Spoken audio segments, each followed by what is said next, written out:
200 years ago, a poem was set as the standard description of our wonderful Saint Nick. Account of a visit from St. Nicholas, better known as "Twas the Night Before Christmas," eventually credited to Clement Clark Moore. Now, Moore had submitted the poem anonymously, and as such, no one knew how to give him credit. So the editor for the Troy Sentinel, which it was submitted to, Orville Hawley, wrote a preface for it. We know not to whom we are indebted for the following description of that unwearied patron of children, that homely but delightful personification of parental kindness, Santa Claus.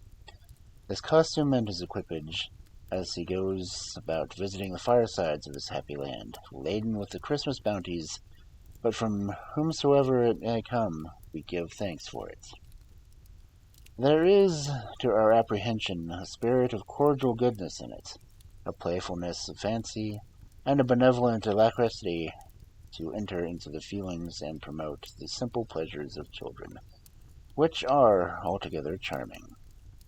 We hope our little patrons, both lads and lasses, will accept it as proof of our unfeigned goodwill toward them, as a token of our warmest wish that they may have many a Merry Christmas, that they may long retain their beautiful relish for those unbought, homebred joys, which derive their flavor from filial piety and fraternal love, and which they may be assured are the least alloyed that time can furnish them, and that they may never part with the simplicity of character, which is their own fairest ornament.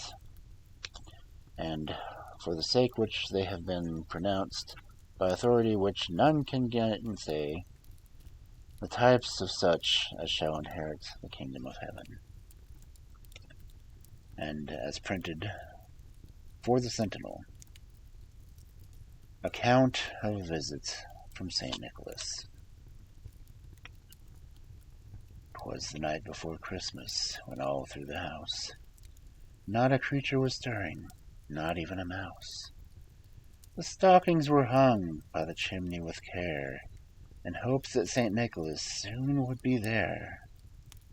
The children were nestled all snug in their beds, while visions of sugar plums danced in their heads.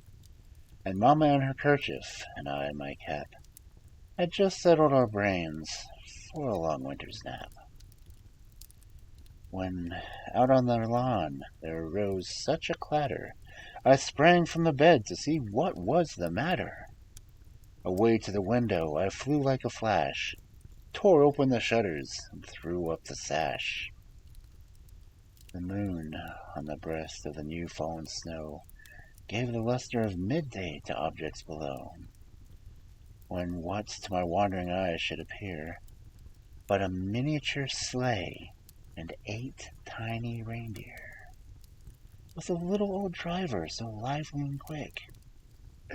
I knew in a moment it must be St. Nick. More rapid than eagles his coursers they came, and he whistled and shouted and called them by name. Now Dasher, now Dancer, now Prancer, now Vixen, on Comet, on Cupid, on Dunder and Blixen, to the top of the porch, to the top of the wall. Now dash away, dash away, dash away all. As dry leaves before the wild hurricane fly, when they meet with an obstacle, mount to the sky. So up to the housetop the coursers they flew, with a sleigh full of toys, and St. Nicholas too. And then in a twinkling I heard on the roof the prancing and pawing of each little hoof. As I drew in my head and was turning around, down the chimney St. Nicholas came with a bound. He was dressed all in fur from his head to his foot, and his clothes were all tarnished with ashes and soot. A bundle of toys he had flung on his back, and he looked like a peddler just opening his pack. His eyes, how they twinkled, his dimples, how merry! His cheeks were like roses, his nose like a cherry. His droll little mouth was drawn up like a bow, and the beard of his chin was as white as the snow. The stump of a pipe he held tight in his teeth, and the smoke, it encircled his head like a wreath. He had a broad face and a little round belly that shook when he laughed like a bowl full of jelly. He was chubby and plump, a right jolly old elf, and I laughed when I saw him, in spite of myself. A wink of his eye and a twist of his head soon gave me to know I had nothing to dread. He spoke not a word, but went straight to his work, and filled all the stockings, and turned with a jerk.